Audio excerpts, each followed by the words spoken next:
esteroides, plastiperoides, antropoides, que no van a ser buenas para una opción al parto, es decir, que por ahí el bebé no va a salir por nada, ¿no? Que tiene que atravesar este obstáculo.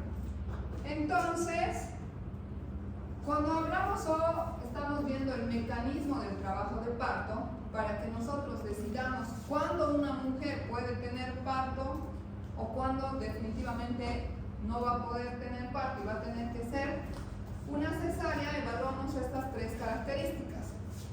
Obviamente, con los antecedentes previamente, ¿no? En la anamnesis ya vamos a ver si la mamá tuvo ya 2, 3 cesáreas previas, que eso es una indicación absoluta de cesárea, o sea que sí o sí tiene que ser cesárea. Ahí no le vamos a perder el tiempo evaluando si tiene buena pelvis o no, porque de hecho no va a poder tener un parto. Pero cuando hablamos de una paciente que sí es primigesta, no tiene una indicación de una cesárea, primero vamos a evaluar y vamos a determinar si ella sí puede tener opción a parto. Entonces, estas tres características para que un parto se desarrolle adecuadamente tienen que estar adecuadas o relacionarse. El móvil fetal, que va a ser el que se deslice a través del canal del parto o la pelvis ósea y el canal blando, que van a ser las principales o los principales obstáculos o la resistencia que va a tener este bebé para atravesar o no el canal del parto. Ustedes imagínense, es un cono, ¿no? La pelvis es así como si fuera un cono. La parte de arriba es grande, ahí puede pasar el bebé hasta el costado, pero mentira, no estoy para que se imaginen nomás. La cabecita, que es más o menos de 10 centímetros, ¿cuántos centímetros tiene una cabeza fetal? ¿Se acuerdan de las medidas del feto, del cráneo? Primero vamos a recordar que el feto en su cabeza, ¿qué tiene? ¿Qué tiene en su cráneo? Fontanelas. ¿Y para qué le sirven las fontanelas? Para moldear. Para moldear, ¿no ve? Porque si ese bebé tuviera un cráneo así de duro por una pelvis pequeña o de menor diámetro, se imaginan, no podría jamás atravesar. Entonces, ¿para qué le sirven las fontanelas? Y los huesos son además que se desplazan para reducir o amoldarse, por así decir, a la pelvis, porque la pelvis no es un tubo y la cabeza es una pelotita que a través del tubo sale fácil. Tiene diferentes prominencias, diferentes partes de la pelvis que le tienen que hacer al bebé rotar, extender, flexionar y demás. Y los movimientos que seguramente han visto en lo que es el mecanismo del trabajo del parto. ¿Se acuerdan? ¿Han llevado mecanismo del trabajo del parto? Porque una cosa es las fases del trabajo del parto que ya hemos visto en el examen. ¿Cuáles son las fases?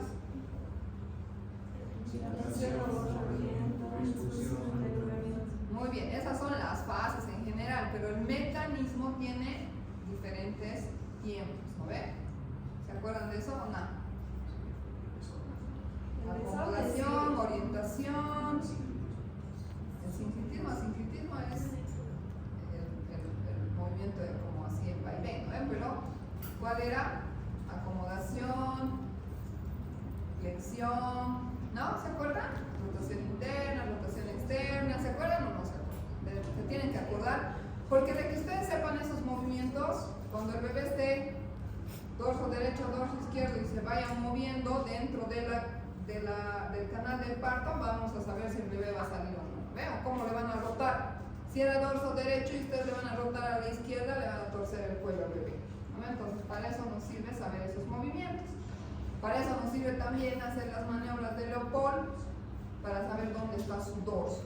Porque el bebé, ¿cómo nace? ¿Ha visto un parto alguna vez? Nace mirando hacia abajo, ¿no ves? Sus ojos abajo. Casi siempre. Alguna vez sí nace mirando hacia arriba. Pero nace así. Si nace mirando hacia abajo, su espalda se ha ido arriba, no es ni derecha ni izquierda. Pero ¿qué va a pasar en la rotación externa? El bebé va a rotar, van a ver, es clarito, el bebé rota hacia donde era su dorso. Para eso nos sirve, no solo para ocultar a ese lado o a este lado la fotocardia durante el trabajo de parto, sino que cuando el bebé saca su cabeza, va a rotar, si era dorso derecho, a la derecha, ¿no ve? Si era dorso izquierdo, a la izquierda. Y ustedes le tienen que ayudar, le agarran de sus parietales y le ayudan a rotar un poquito a ese lado o al otro, dependiendo de dónde habían controlado su petocardia.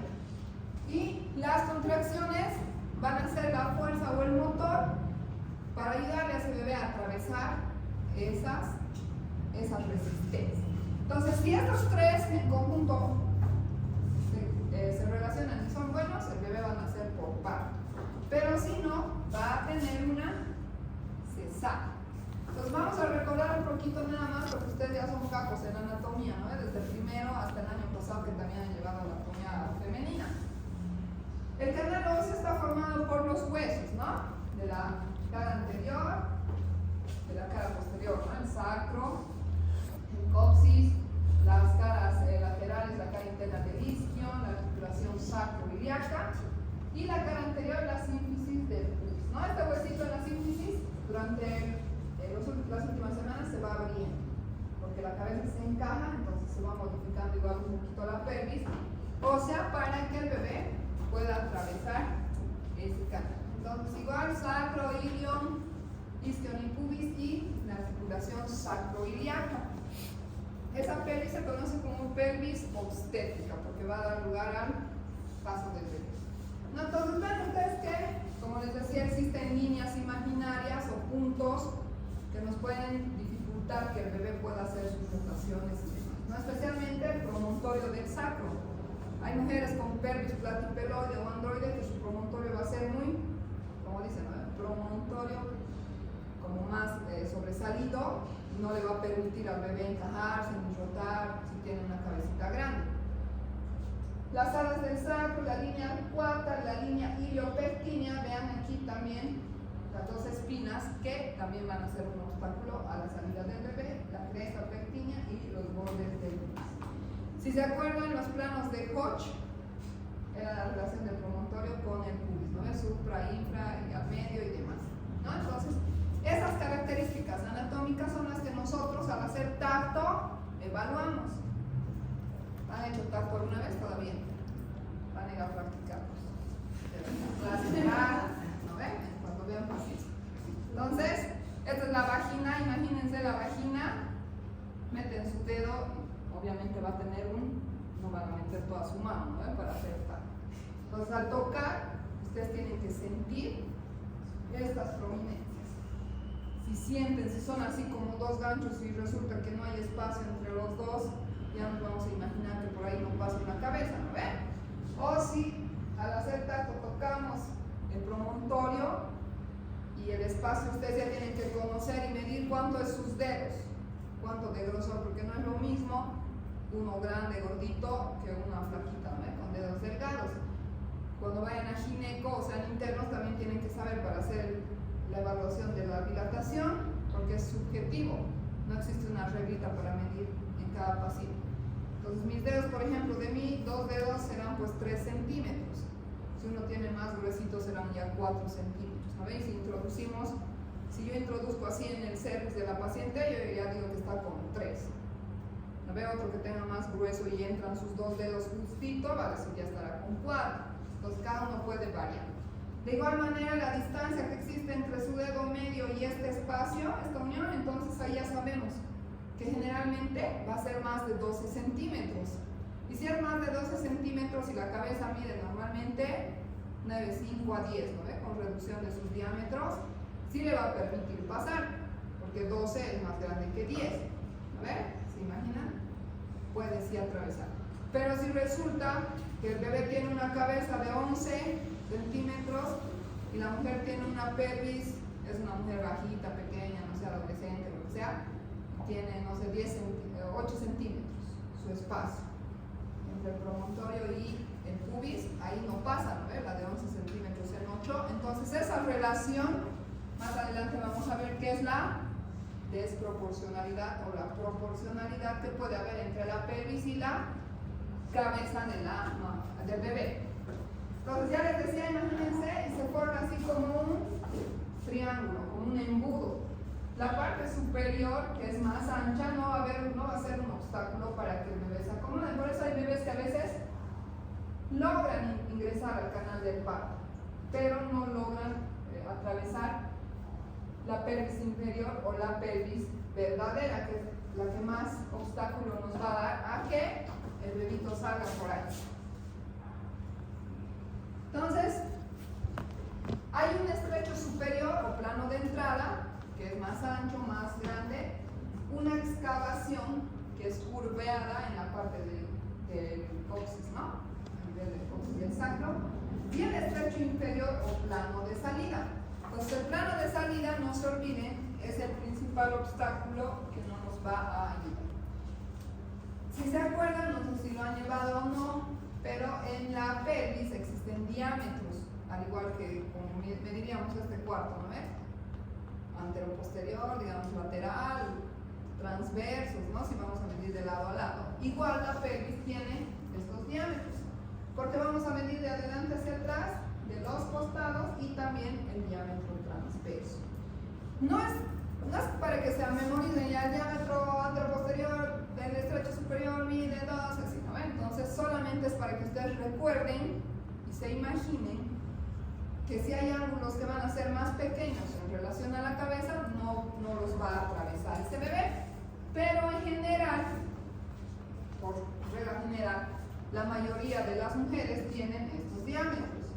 El diámetro transverso del estrecho superior mide 13 centímetros. Y como les he dicho, la cabeza mide 10, no le interesa, ¿no ven? Pasa fácil. Entonces el feto no lo utiliza o no le afecta en nada. El diámetro transverso útil, que divide la pelvis superior en anterior y posterior, es la que sí nos importa y mide más o menos 11, ¿no? Los diámetros oblicuos, vean que es derecho e izquierdo. El lado izquierdo es más grande en anatomía porque ahí está el colon, el recto, ¿no? Y se amolda un poco de esa manera. Y el izquierdo mide 12.5, a diferencia del derecho que mide 12. Pero esos también sí son diámetros que se relacionan, ¿no? Veo que sí nos van a permitir la salida del bebé. En la excavación, ya ingreso a la excavación, tenemos o mejor dicho, en los diámetros anteriores del estrecho superior, vamos a tener los que son del plano de Hodge, si se fijan, ¿no? El promonto supra, el promonto retro y el promonto subcúbico. Ustedes saben los sufijos, ¿no? Los prefijos, no sé, retro, supra, infra, ya han aprendido en semiología eso, no es necesario que les expliquemos. Promonto supra hacia arriba, promonto sub hacia abajo, ¿no? Entonces el promonto supra mide más o menos 11 centímetros. El retropúbico es el más pequeño o es el conjugado obstétrico, porque ese es el que nos puede dar un poco más de dificultad en caso de que sea más pequeño, y es más o menos de 10.5 centímetros. Pero para una pelvis adecuada es bueno esa medida, ¿no? Pero hay, por ejemplo, conjugados obstétricos menores, 8, 9 centímetros, que no nos permiten el paso. Y el promonto subcúbico, que mide 12 centímetros, o también llamado conjugado diagonal. La excavación es como que el estrecho, ¿no? que es como una curvita a través de la cual igual el bebé tiene que salir. Y ahí también existen, vean, las espinas ciáticas que les decía, el isquion, el pubis y la cara interna y la concavidad del sacro. La ventaja quizás de la excavación es que el coxis se retropulsa y puede aumentar un poquito su diámetro, haciendo que el bebito también pueda pasar. El diámetro antero-posterior de la excavación se llama mi sacro subcúbico y mide 12 centímetros, ¿no? Entonces vean que será el espacio de más concavidad o más curva que tiene esta parte. Los diámetros transversos, el transverso del estrecho medio, ya cuando estamos en la mitad del camino, como les decía, va a tener al diámetro biciático, que es el que quizás más dificultad nos dé, porque si tiene muy prominentes esas espinas de sus huesitos, no le va a dejar al bebé atravesar el canal del parto. Entonces este bisagro subcúbico mide más o menos, no estamos hablando ya del diámetro transverso, ¿no? El biciático, mejor dicho, de lado a lado, es el más pequeño de los diámetros de este estrecho y mide entre 10.5 11 centímetros.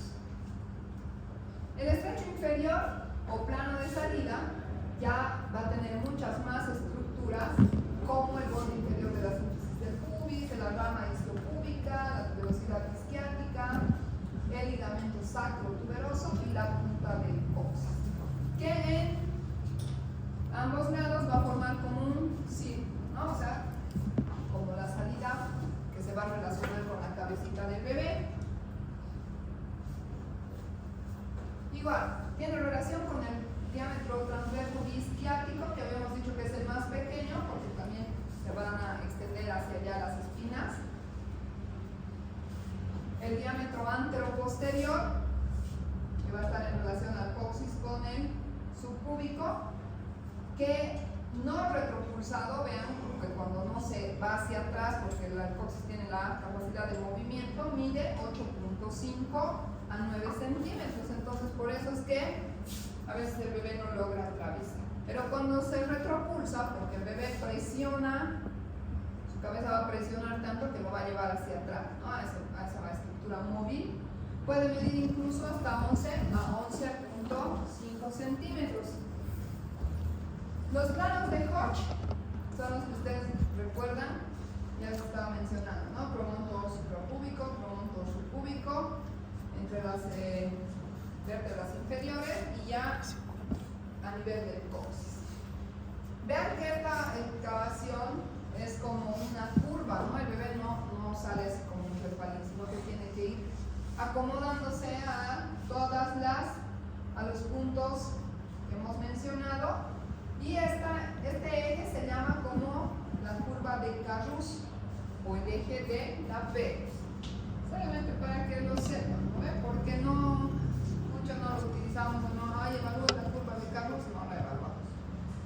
Bien, entonces, esas medidas, límites y demás que les he mencionado ahora, es solamente para que recuerden y vean que existen diferencias en las medidas, ¿no? En cada parte de la pelvis. ¿Qué va a pasar cuando hay un bebé que tenga medidas más grandes de las que hemos medido en la pelvis? Se va a desarrollar lo que es la desproporción cefalopélvica. Primero, ¿qué es proporción? ¿Quién se acuerda? ¿Cuándo es proporcional algo o cuándo es proporción?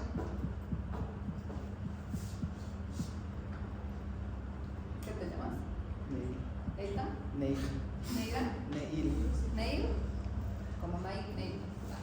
Neil, si tu chica te dice nos vamos a casar, ¿cuánto tienes derecho tú? ¿70% y ella 30%?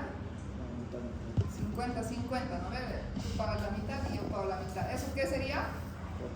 Proporcional, no vea, a nadie le engaña con más o menos. Entonces, ¿qué significa una proporcionalidad?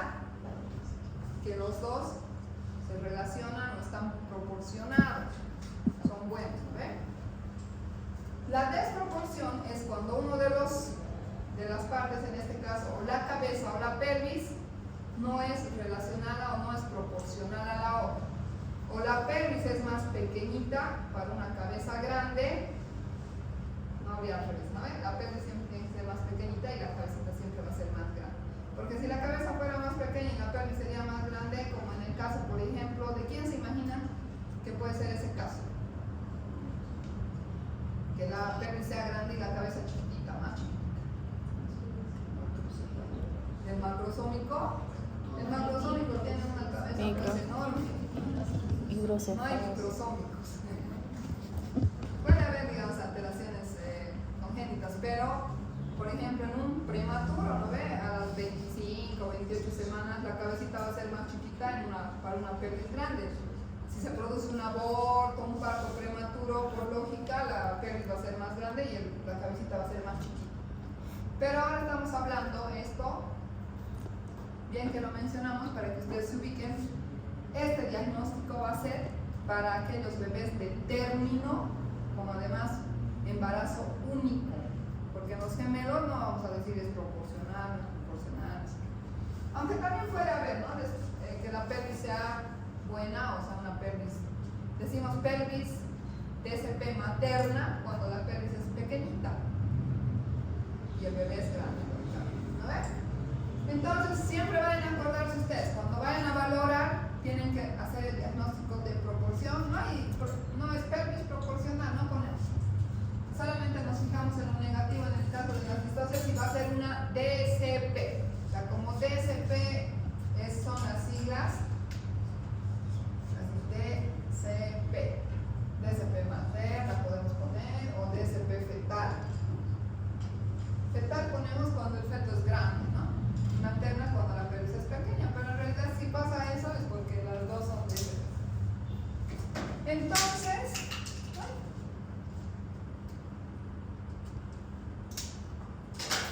¿cómo vamos a evaluar nosotros si esa mujer tiene una pelvis ginecoide, o sea, una pelvis buena para tener un parto, o es una DSP? Ya hemos aprendido que la pelvis tiene estrechos, límites y demás, y que esa cabecita la tiene que atravesar porque tiene que tener valores menores, ¿no ves? ¿Cuándo vamos a suponer o ya nos vamos a imaginar que la mamá tiene una pelvis pequeña o estrecha? Cuando veamos a una mujer de talla baja. En Bolivia la mayoría de las mujeres son bajitas, ¿no? Pequeñas, entonces ahí ya, si ustedes le ven a una mamá que mide 1,20, no van a creer que tenga una pelvis grande, ¿no? Entonces menor a 1,50 ya vamos a suponer o vamos a estar pensando, ay, esta señora puede tener una DSP o tal vez su bebé no va a salir por parto. Si hay una asimetría de los miembros, ¿en qué casos podría haber asimetría de los miembros inferiores? ¿Qué se les ocurre? Una displasia de cadera. Displasias de cadera, ¿no? Que tal vez la señora ya nació así. Otra, ¿cuándo creen que haya una asimetría de los miembros inferiores de la mujer embarazada? Porque ahora no siempre las mujeres se pueden embarazar si tienen la capacidad fértil en todo tipo, ¿no? Escoliosis. Escoliosis puede ser, ¿no? Desviaciones de la columna. ¿Qué más? ¿Cómo puede haber una asimetría de los miembros inferiores? Si la paciente tuvo un accidente, o de una fractura de la pelvis, de la cadera, o no sé, o de la columna, qué sé yo, va a tener asimetría, ¿no? Tal vez le han puesto una prótesis o algo. Aunque no crean, hay mujeres que se embarazan con prótesis, con fracturas antiguas, con todo. Alteraciones en la marcha van a estar relacionadas con la asimetría, con esos diagnósticos. ¿Y desde cuándo nos vamos a empezar a fijar nosotros? Cuando la paciente ya esté ingresando al consultorio. Porque ya le vamos a ver entrar, ¿no? No es lo mismo que una paciente feliz caminando normal o una que camine así como que cojeando. Ustedes ya van a decir esta señora y le van a preguntar seguramente, porque hay mujeres que no te dicen casi nada o les tienes que ir preguntando para que te digan todo. O desviaciones de la columna. En el caso del feto, si el feto es macrosómico, como dijeron, va a ser grande. ¿Cuál va a ser qué es lo que nos ayuda a saber que un feto es grande? ¿Cómo nos damos cuenta que un feto es grande? En semiología, ya está diciendo ahí la de la tercera fila, ¿qué te llamas? Sí, has dicho, creo. Así has dicho. Era eso. El fondo uterino o la altura uterina, ¿no ves? Esa es la relación, o nos da una idea de la medición si es bebé pequeño, grande, son gemelos, trillizos, porque la medición ya más o menos tiene una media. Cuando la altura uterina sea mayor a 35 o 40 centímetros, el bebé va a ser grande, ¿no? O sea, ya es grande. Obviamente tenemos que fijarnos que no se alteraciones del líquido amniótico como polidramios, por ejemplo, u otras causas que pueden aumentar la altura uterina. Si el feto pesa más de 4 kilos, ¿y cómo nos vamos a dar aparte de la altura uterina cuenta que el bebé pesa más de 4 kilos? ¿Qué nos ayuda a ver el peso fetal? ¿Qué le pedirían pues para saber el peso fetal a una mamá? Que obviamente no es exacto, no dice 4 o 100 y mide o pesa 4 o 100. ¿Qué le pedirían pues para saber? ¿Qué nos ayuda a ver lo que le está pasando dentro de la barriga? ¿qué? Una ecografía. En la ecografía nos estiman el peso fetal. Ahí nos manda ya peso estimado 4,200 o 3,100, Obviamente varía un poquito, pero ya si nos dice 4,500, medimos una altura grande, ya vamos a suponer que es, ¿no? La macrosomía fetal, la macrocefalia, cuando el bebé tenga alguna malformación congénita con un cráneo grande, o la hidrocefalia también, que ya en la ecografía la vamos a poder identificar. ¿Cómo vamos a evaluar entonces a una paciente? Ya les he dicho, desde que la paciente ingresa a su consultorio o al consultorio, ya la vamos a ir a la emergencia, ¿no? Ya vamos a ir viendo su marcha, su tamaño y demás. Para realizar una evaluación de la pelvis o saber si es DSP, la paciente tiene que estar en la camilla de revisión ginecológica, ¿no? Que es con las piernas sobre los estribos y la nalga al borde de la camilla. Siempre debe estar la paciente con vaciamiento de la vejiga y el recto, porque a veces un globo vesical, la paciente se ha aguantado todo el día hasta que le toque su hora de la consulta y le suspende un poco la cabecita del bebé. Entonces hay que decirle que entre al baño, la paciente recostada en posición ginecológica en la mesa ginecológica y la pierna sobre los estribos. Vamos a realizar maniobras o movimientos con el tacto. Nosotros los ginecólogos todo hacemos con la mano, ¿no ven? Tocamos, medimos, sentimos, nos damos cuenta de las cosas. Primero la inspección, les decía, cuando la paciente ingrese, también las condiciones de sospecha, o cuando ya nos dice mi bebé anterior pesaba 5 kilos y no sé qué, y no podía ser. ¿No ven? Antiguamente se desnudaba a la paciente, la tenía ahí, se le evaluaba la espalda, se veían los bordes de los glúteos y se dibujaban más o menos estas imágenes, ¿no? Imaginarias, que nos permitían saber más o menos si la mamá tenía una pelvis aplanada, asimétrica, estrecha, ¿no? Que la verdad es que actualmente ya no la realizamos de rutina, no le decimos, vamos a ver si su pelvis es estrecha a través de su espalda. Solamente para que sepan que el rombo de Michels era lo que antiguamente medían y evaluaban cuando no había ecografía, no había otros métodos de diagnóstico para poder hacer la evaluación de la pelvis. Entonces, ¿se han debido fijar ustedes o ahora se van a ir fijando cuando aprendamos parto en la práctica? Que hacemos varias maniobras al evaluar. Una es hacer el tacto, como les decía, introducir hacia tocar el promontorio del sacro. También vamos a ir viendo el ángulo de los huesitos, ¿no? Cuando la paciente está acostada, hacemos esta maniobra para ver el ángulo subpúbico. Si el ángulo es recto, todo bien. Si el ángulo es agudo, es decir, así queda entre las piernas, entonces suponemos que la pelvis es androide, o cuando es más obtuso, abrimos mucho, puede ser una pelvis aplanada o plastipeloide.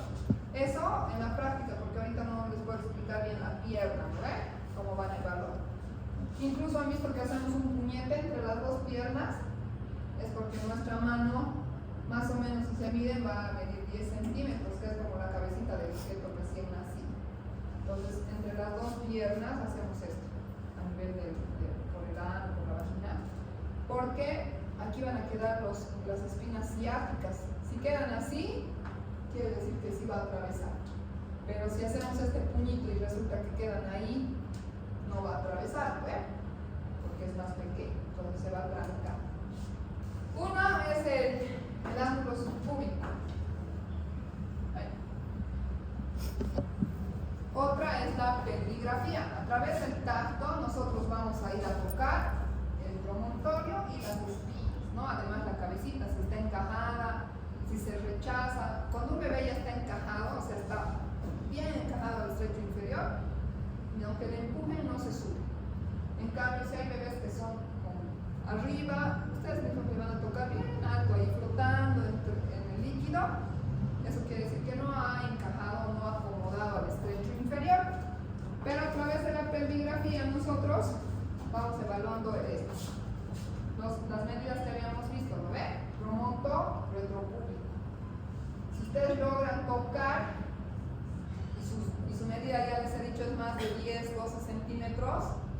Si tocan el promontorio es porque el espacio es amplio. Si se les queda ahí su mano, ya miren, ¿no ves? 6 centímetros, 7. Entonces esa mujer no tiene buena pelvis. Ahí está, ¿ven? Entonces más o menos nos imaginamos que ¿cuánto mide? Esta medida del diámetro promonto subcúbico, que es hasta donde nosotros podemos llegar al hacer el tacto, mide más o menos 12.5 menos 1.5 del ingreso, mide 10.5. Que si un bebé tiene 98, 95, 100 de diámetro biparietal, sí va a atravesar y es el canal del parto. Entonces, si estas medidas que hemos visto hasta ahora son menores de lo que esperamos, se conocen como grados de estrechez. El diámetro mayor o igual a 10.5 es el adecuado o el ideal, porque la cabecita va a medir 9.5, 10 máximo, ¿no? Pueden haber grados de estrechez, es decir, que este espacio sea más pequeño, por factores anatómicos, que la mujer sea pequeña, no se talla baja. El primer grado de estrechez va a ser cuando el diámetro mida de 10.5 a 9.5. Si mide de 9.5 a 8, es un segundo grado de estrechez. De 8 a 6 ya realmente es bien estrechito, ¿no ven? Imposible que nazca por ahí el bebé. Y cuarto grado menor a 6.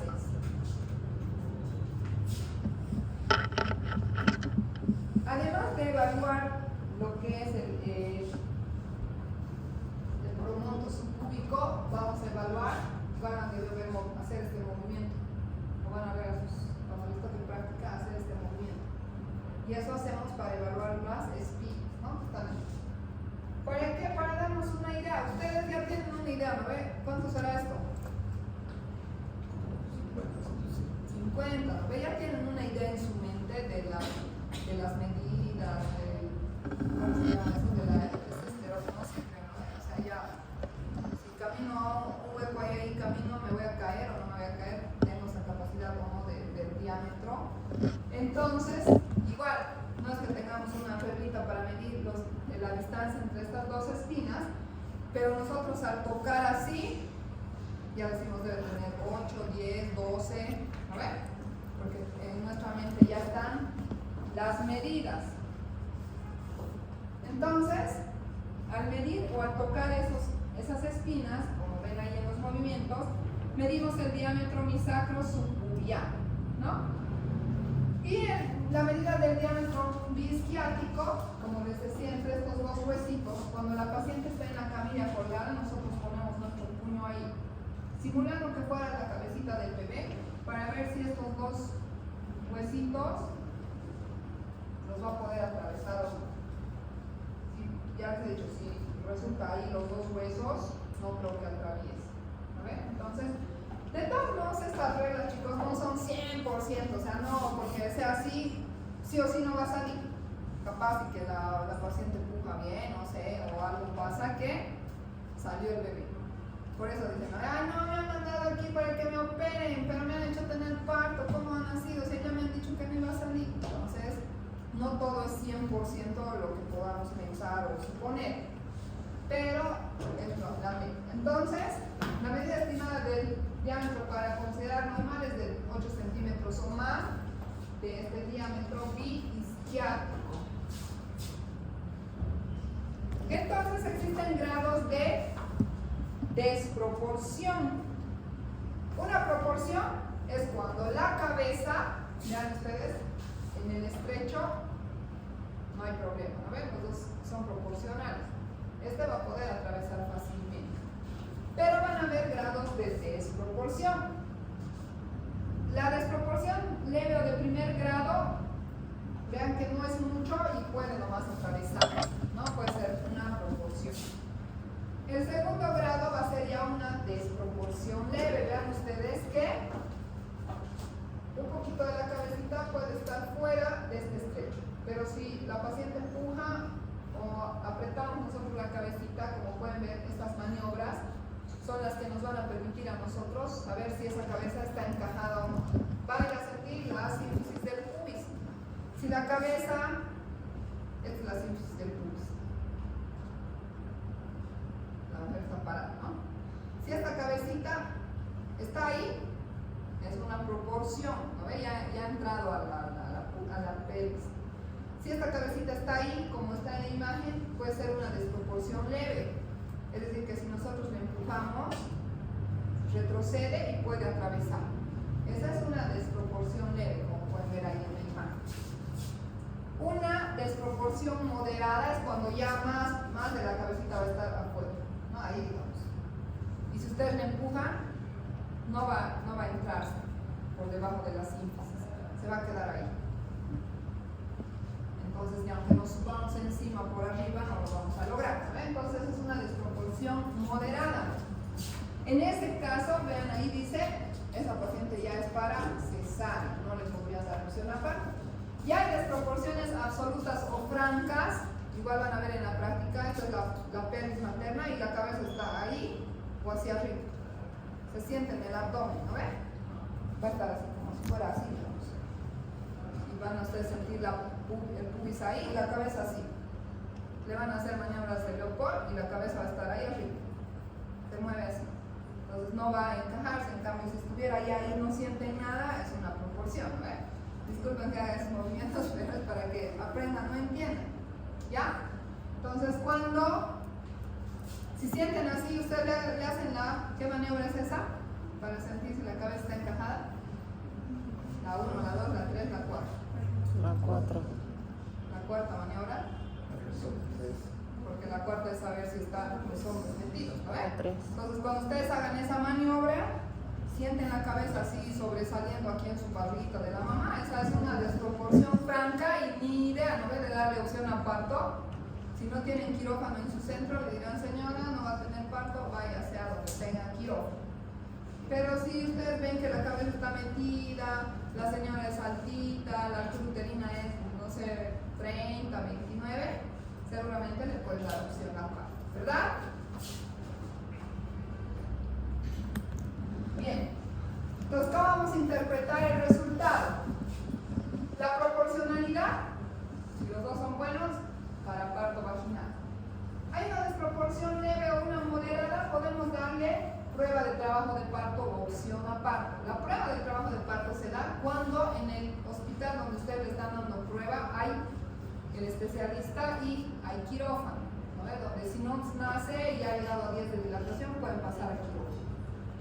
Y la desproporción franca o absoluta siempre va a ser para cesárea. En ese caso no hay otra indicación. El tacto impresor de Müller es cuando nosotros hacemos tacto y tocamos las líneas, ¿no? Me he ido los fontanelas, las uniones. Vean ustedes que las suturas, tocamos las suturas. Al bebito le podemos tocar las suturas, ¿no ven? La sutura sagital, la fontanela. Cuando ustedes quieran ver lo que decía su compañero, ¿no? El sinclitismo, asinclitismo es cuando la cabecita, la sutura se va a ir más hacia atrás o más hacia adelante. Si nosotros presionamos, hemos dicho que si es una proporción leve, le empujamos, puede ingresar un poquito, ¿no ven? Entonces, el tacto impresor de Müller es cuando está en desproporción leve, presionamos hacia arriba, la mujer empuja y vemos si se encaja. Y si esta sutura, como ven aquí, se va a ir hacia atrás o hacia adelante.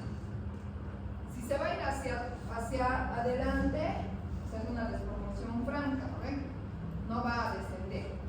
Si se va hacia atrás es porque hay un espacio y la cabecita va a poder atravesar. Pero si se va hacia adelante, sigue chocando contra el pubis, ese bebé no va a nacer.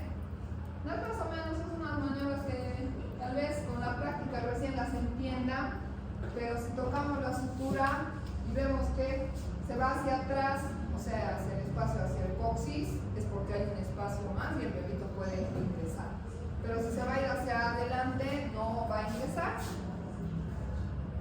Entonces, como les decía, chicos, la prueba de trabajo de parto es que nosotros, cuando la paciente ya tiene más de 4 de dilatación, porque no le vamos a dar prueba de trabajo de parto con 1 de dilatación, ¿no? Ahí no se evalúa el trabajo de parto. Cuando la paciente está con más de 4, ¿en qué fase está de la dilatación y el borramiento? Hay una fase latente y una fase activa, ¿no? activa es porque ya las contracciones están buenas, la dilatación ya es adecuada, o sea, más de 4. Cuando se da opción de parto, cuando la paciente tiene presentación cefálica o el bebé tiene presentación cefálica. Por ejemplo, si es pélvica o transversa, no le vamos a dar prueba de trabajo de parto, ¿no? Porque sabemos que no van a ser quizás por vía vaginal. Si el feto tiene una vitalidad adecuada, es decir, que estamos controlando la fetocardia y el bebé está dentro del rango normal. ¿Cuál es el rango normal de la frecuencia cardíaca? 110. Muy bien, entonces si está el bebé 140, 130, quiere decir que está bien, ¿ve? Y si está en la fase activa, y también lo ideal son las membranas íntegras, aunque no es un requisito 100%, ¿no ve? Se puede dar también prueba en una ruptura de membranas cuando están rotas. Bien, chicos, entonces aquí para no cansarlos, y además que esta es la otra mitad del tema, vamos a quedar aquí.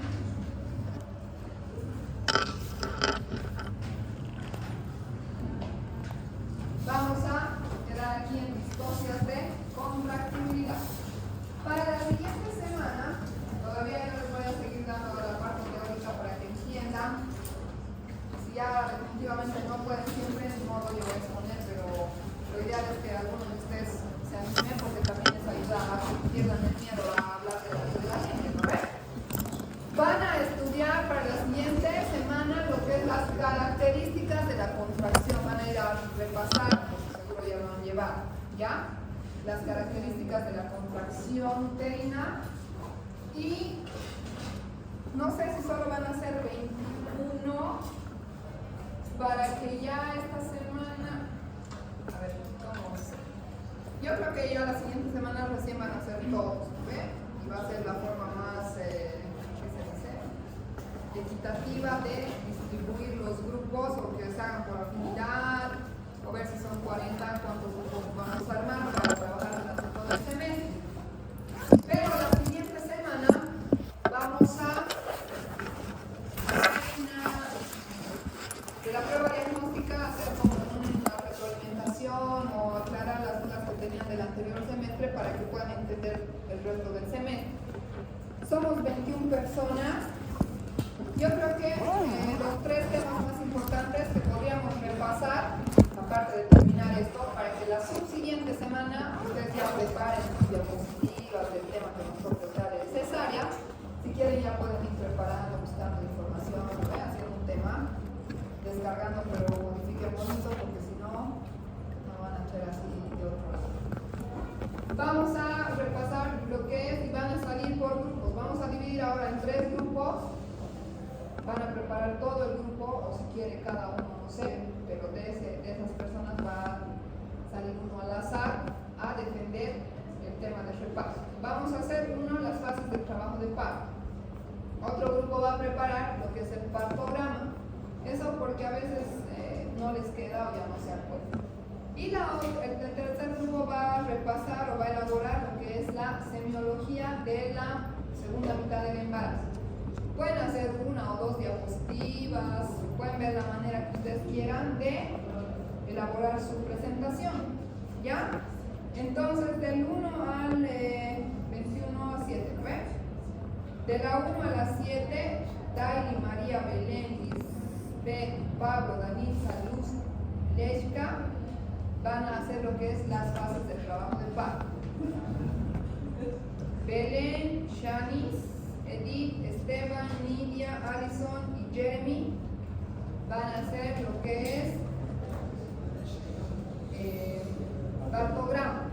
¿Ya? Van a hacer 1 o 2 diapositivas o traer todo el partograma y explicar a ellos.